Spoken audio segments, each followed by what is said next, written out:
Alright, welcome back to the Supercoach Nuff channel.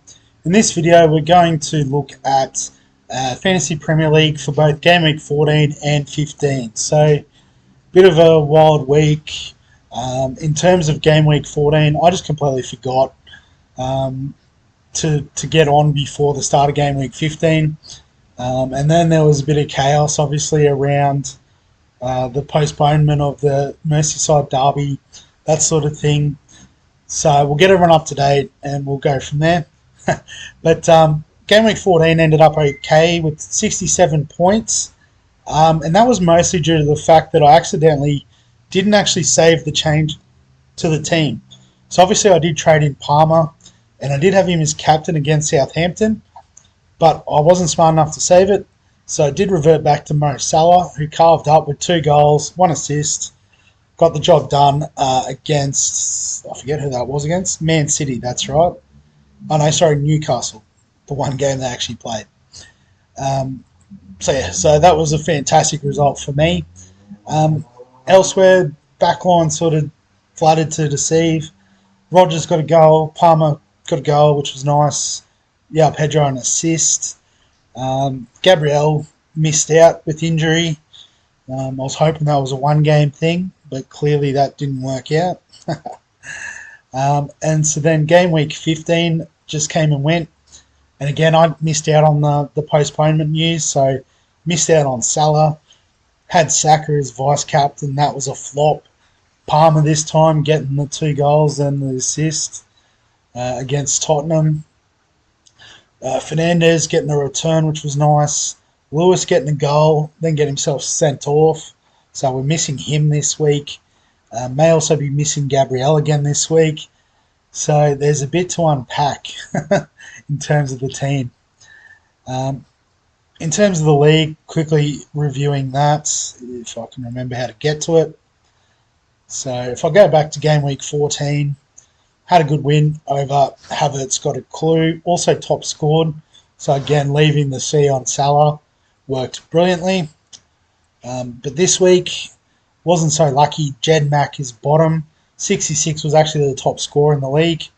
So I'm guessing he captained Palmer, which he did. Held on to Mbermo, which was nice, 13-point return. Not too much to report other than that. Obviously missing out on Salah and Virgil didn't really help. But obviously the 2 big hitters getting the job done. So, yeah, well done to you, Marshall, getting the job done. So, in terms of transfers this week, got a bit of budget, obviously, from downgrading from Erling Haaland, who did finally get a goal. So, for those that have held, well done.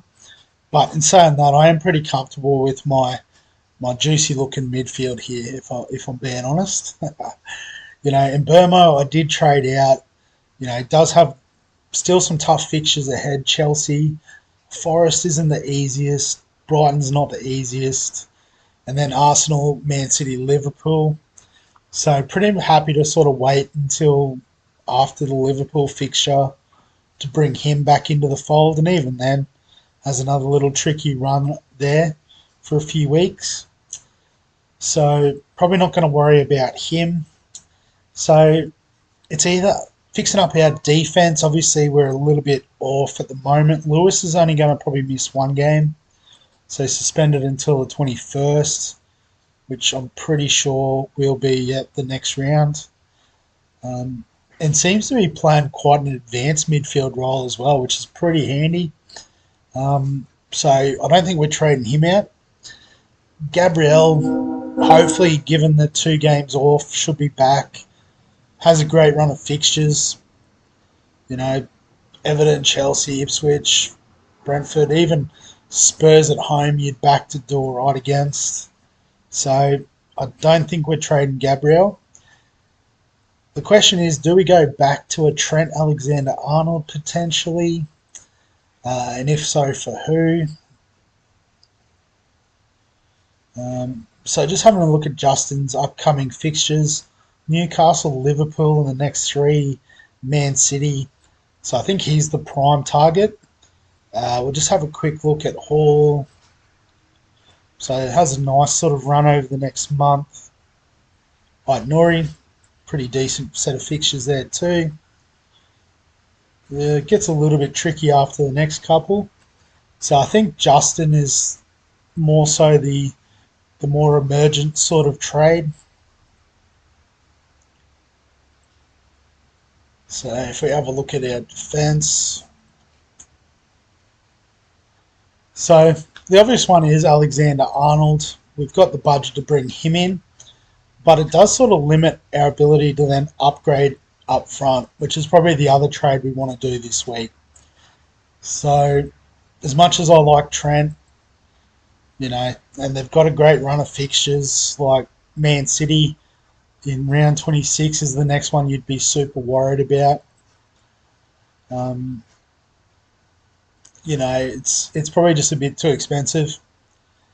In saying that, if we find a nice value option, it could come in soon. Maybe like an Ait Nouri or something could be upgraded if we can find the cash. Um, we could go double defense. So Saliba has scored in back-to-back games, but we're not predicting this to be the future. Um, so we are bringing him in based on his clean sheet ability, which hasn't really been that great this season. So, sorry, I'm looking at goals scored. Sorry, clean sheet 5. Is pretty good actually. I don't know why I thought it was that one, but 5 clean sheets, including 2 of the last 4. They do have a nice run of fixtures coming up, so that is an option. Pyro, Spurs have been a bit inconsistent. If you have a look, 4 goals conceded against Chelsea. Went off, or I think he might have come on, not gone off, but nothing there against Bournemouth. Did get a clean sheet against Man City, which was a bit of a shock. So I guess it's more for that upside, the 2 goals, 2 assists you're chasing. Someone like him. Someone like Immunos, I know he scored against Man City, has that capability, but fixture against Arsenal's not great. Someone like a Timber maybe is a bit of a cheaper way into the Arsenal defence. Looks pretty nailed on based on the recent fixtures. So he is definitely an option if we're looking for a cheaper way into the Arsenal defence. What's Kanate's story? Unknown with the knee, so maybe Gomez. What's he priced at? Can't find him. Well down the list. Joe Gomez. So 4.9 for someone that covers the Liverpool defence. Pretty nailed on given the injury. Has looked pretty good in the 2 games. Obviously just the goals against Newcastle dragged him down a bit. But you'd imagine he'd be the first choice for the time being. So what if we sort of did go a bit sideways to Gomez? Gives us cover in the Liverpool defence, and then just gives us a bit more freedom with our forward upgrade. So, no, I don't know if I want that. So I think, Chris Wood is pretty much screaming, pick me. What's he up to now? 10 goals this season. Forest are in pretty good form. Not the worst run of fixtures. Even Spurs a bit questionable defensively. They'll try to attack. So I do like Chris Wood. Cunha could be an option. Looking at the sort of run of form, you'd suggest he's due. Haven't blanked the last 3. Couple of nice fixtures coming up. Jackson is another one I don't mind.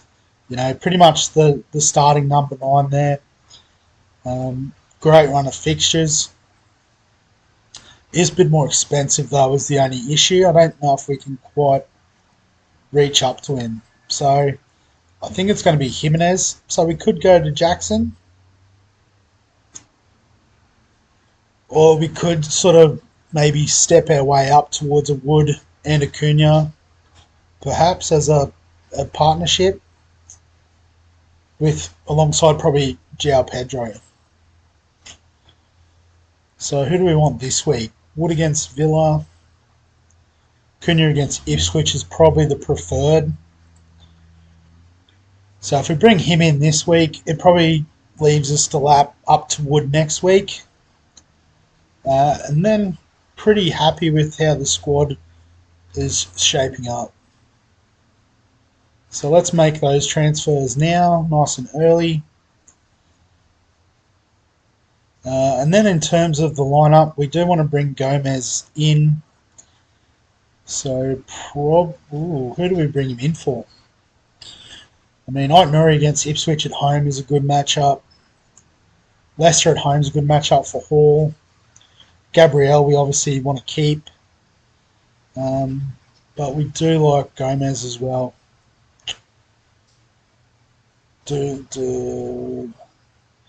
I guess if we're sort of backing Delap in to not do so well, although we probably want to bring Cunha in up front.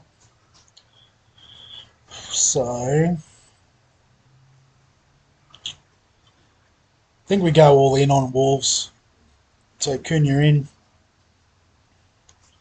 Hall can be our number one reserve, and then Delap if we absolutely need. Sanchez against Brentford at home is probably not the worst matchup, so we'll keep him in goal. And we'll remember to save the team at this stage. I will double do it once we've gone through captains. But just looking at this, I'm pretty much going to back Salah and Saka. So a little bit of an extra break there for Salah, unexpected. So he should be fresh. Saka against Everton's not the worst matchup. Palmer against Brentford, okay as well, but probably Brentford I'd call the strongest defence out of those three. And Fernandes against Man City, we might just give a miss this time around. So team's been saved, we're all happy, and we'll wrap the video up there. So as always, if you've got any questions, comments, thoughts, feel free to add them below this video. Give us a like if you enjoy the FPL content. Subscribe for all the fantasy sports content on the channel. And other than that, we'll catch you in the next one.